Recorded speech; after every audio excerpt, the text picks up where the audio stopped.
दोस्तों नमस्कार। मेरा नाम शिवम चतुर्वेदी और आप सब लोग देख रहे हैं हिंद वॉइस चैनल। दोस्तों बाबा रामदेव के जड़ी बूटियों का एक नया मिश्रण सामने आया है जिसका नाम दिया गया है कोरोनिल। दोस्तों नाम से बिल्कुल आप परहेज ना करें, नाम भले ही अंग्रेजी है लेकिन जड़ी बूटियाँ जो हैं वो पूरी देसी हैं। दरअसल दोस्तों बात यह है कि जब से कोरोना वायरस भारत में आया है तब से बहुत सारे बाबा आए और बहुत सारे बाबा चले गए, लेकिन शुरू से लेकर अब तक कोई बाबा टिका रहा तो उसका नाम बाबा रामदेव है। इसके पीछे का जो कारण है वो ये है कि बाबा रामदेव बाबा कम बल्कि बिजनेसमैन ज़्यादा हैं। बाबा रामदेव ने इस कोरोना महामारी के दौरान में किस मज़दूर की मदद की, किस मज़दूर को खाना खिलाया, किस मज़दूर को घर भिजवाया, इसका तो पता नहीं, लेकिन बाबा रामदेव अपने एडवर्टीज़मेंट को लेकर काफ़ी ज़्यादा फोकस में रहे, अपने बिजनेस को लेकर काफ़ी ज़्यादा फोकस में रहे। चाहे वो बात सैनिटाइज़र की हो, चाहे जड़ी बूटियों की बेचने की बात हो, उनको इम्यूनिटी बूस्टर बताकर बेचने की बात हो, ये सारी चीज़ें जो रही बाबा रामदेव काफ़ी ज़्यादा इसमें प्रखर रहे। टीवियों पे इनका एक घंटे 2 घंटे का शो आता था जिसमें प्राणायाम और अनेक सारी चीज़ें बताया करते थे और जड़ी बूटियों के बारे में बताया करते थे। अश्वगंधा, गिलोय, तुलसी जैसी जड़ी बूटियों के बारे में बताया करते थे कि इसको खाने से आपकी इम्यूनिटी स्ट्रांग होगी और आप लोग हेल्थ वेल्थ रहेंगे, कोरोना वायरस आपको ज़्यादा इन्फेक्ट नहीं कर पाएगा। लेकिन दोस्तों हद तो तब हो गई जब इन्हीं जड़ी बूटियों को, इम्यूनिटी बूस्टर जड़ी बूटियों को बाबा रामदेव अब कोरोना वायरस की दवा बताकर पेश करना शुरू कर दिए हैं।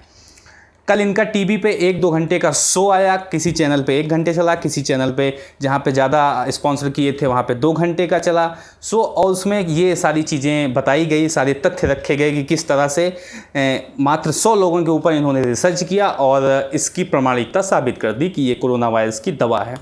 अब उसमें है क्या दोस्तों, एक कोरोना किट तैयार की गई है जिसमें 3 चीज़ें हैं, जिसमें से जो एक प्रमुख दवाई है उसे कोरोनिल का नाम दिया गया है, उसको अभी नया ऐड किया गया है। कोरोनिल के बारे में बात चल रही थी कि उसे नया बनाया गया है जिसमें अश्वगंधा, तुलसी और गिलोय इन तीनों का मिश्रण करके दवा बनाई गई है जो कि कोरोना वायरस के पेशेंट के लिए काफ़ी ज़्यादा लाभकारी है। काफ़ी ज़्यादा लाभकारी क्या, इनका दावा ये है कि कोरोना वायरस के पेशेंट को ये 100% उसको बीमारी से मुक्त कर देगी।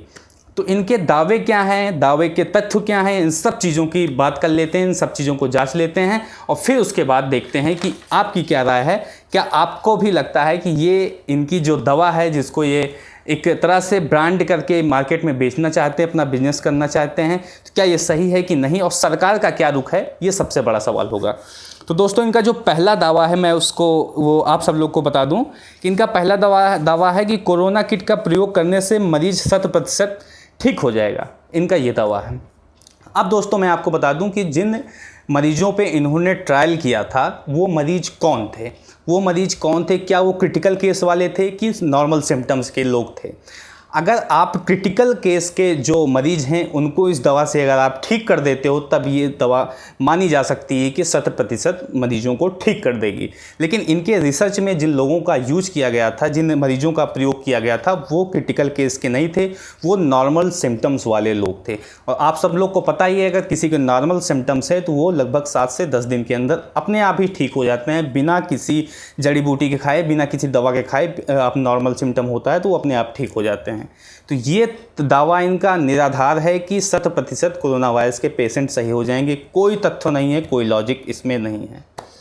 दूसरा दावा देख लेते हैं इनका, मरीज को ठीक होने में 7 दिन के करीब लगेगा। तो दोस्तों ये बड़ी जाहिर सी बात है, आप सब लोग देख रहे होंगे कि किस तरह से जो मरीज हमारे कुछ जान पहचान के लोग हैं जिनको कोरोना पॉजिटिव थे और वो अस्पताल में गए, लगभग 5-6 दिन के अंदर वो ठीक होकर वापस चले आए। तो इसमें कोई बहुत रॉकेट साइंस तो है नहीं कि आप कोरोना की दवा खोज ली हो 7 दिन में ठीक कर दे दो। ये नॉर्मल डेज है, कोरोना पेशेंट को ठीक होने में लगभग 7 से 10 दिन के आसपास लगता है। उसमें आपको जिसके नॉर्मल सिम्टम्स होते हैं वो लोग ठीक हो जाते हैं। तो इसमें तो कोई वो वाली बात नहीं है कि आप बहुत बड़ा रॉकेट साइंस वाला काम कर दिए हो और कि 7 दिन में ठीक कर दे रहे हो। तो ये भी दावा इनका निराधार साबित होता है। तीसरे दावे की तरफ चलते हैं जिनमें ये कह रहे हैं कि जो ये दवा है इसका 100 लोगों के ऊपर ट्रायल किया गया जिसमें 50-50 का ग्रुप बनाया गया था। 50 लोगों को दवा दी गई, 50 लोगों को दवा नहीं दी गई।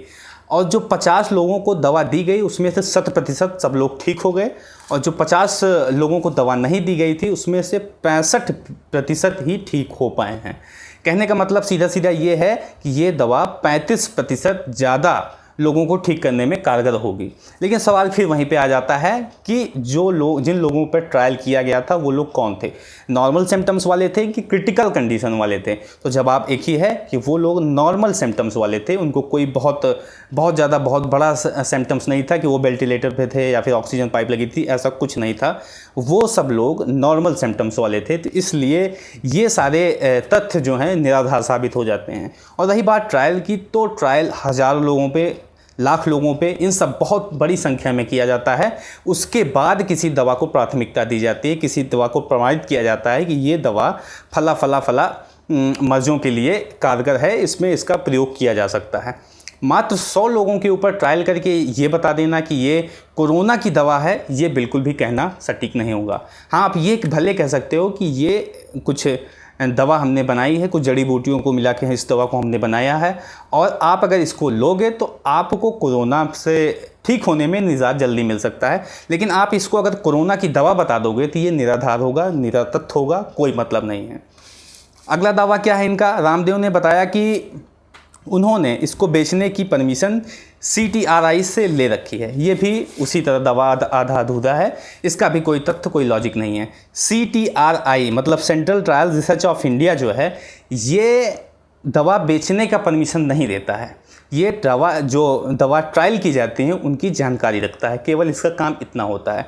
जो दवा बेचने का परमिशन होता है वो दिया जाता है CDSCO मतलब central drugs standard control organisation द्वारा।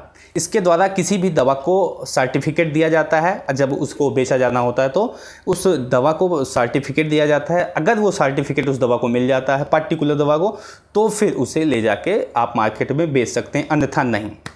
जब ये सारा पूरा प्रकरण हुआ, बाकी सारी बातें निकल के सामने आई और जोर तोड़ के साथ, गाजे बाजे के साथ जब रामदेव इस दवा का ऐलान किए, तब आयुष मंत्रालय की आँख खुली और उन्होंने आयुष मंत्रालय ने कहा कि अभी तक हमें कोरोनिल जैसी किसी भी दवा या फिर उसके रिसर्च की जानकारी नहीं मिली है, ये तथ्यहीन है, निराधार है, और जब तक सभी प्रमाणों की, सभी चीज़ों की जांच अच्छे से नहीं कर ली जाती, तब तक आप इस दवा को एडवर्टीज़मेंट नहीं कर सकते हैं, आप इस दवा को बेच नहीं सकते। उस पर एक तरह से पाबंदी लगा दी गई तब तक के लिए, जब तक कि सारे फैक्ट्स चेक नहीं हो जाते।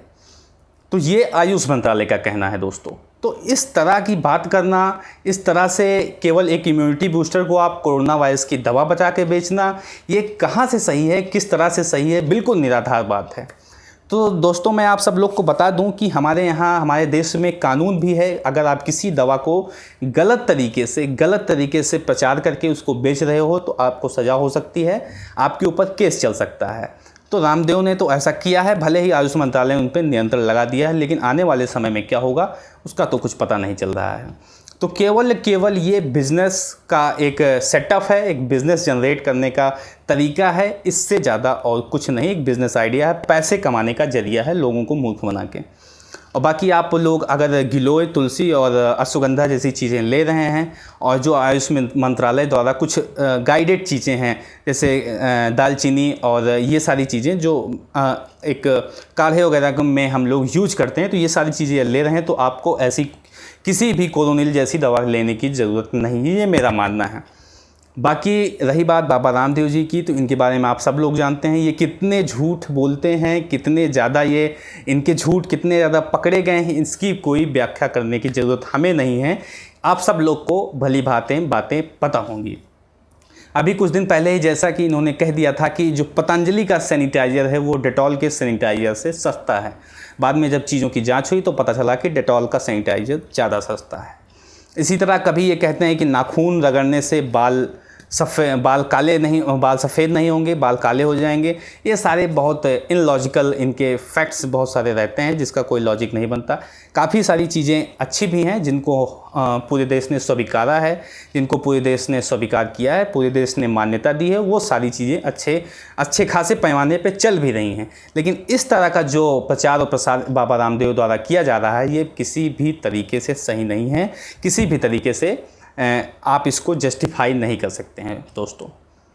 तो दोस्तों, आप इस तरह की अफवाहों से बचे रहें, साथ ही साथ हम लोग का सपोर्ट करते रहें, क्योंकि हम लोग क्या करेंगे, आप लोगों के सामने इसी तरह निष्पक्ष और सटीक खबरें आप सबके सामने रखते रहेंगे दोस्तों। तो आपको ये वीडियो कैसा लगा कमेंट बॉक्स में बताएं। साथ ही साथ वीडियो को लाइक करें, चैनल को सब्सक्राइब ज़रूर करें और दूसरों से भी करवाएं। और दोस्तों मिलते हैं इसी तरह किसी और वीडियो के साथ, तब तक के लिए नमस्कार।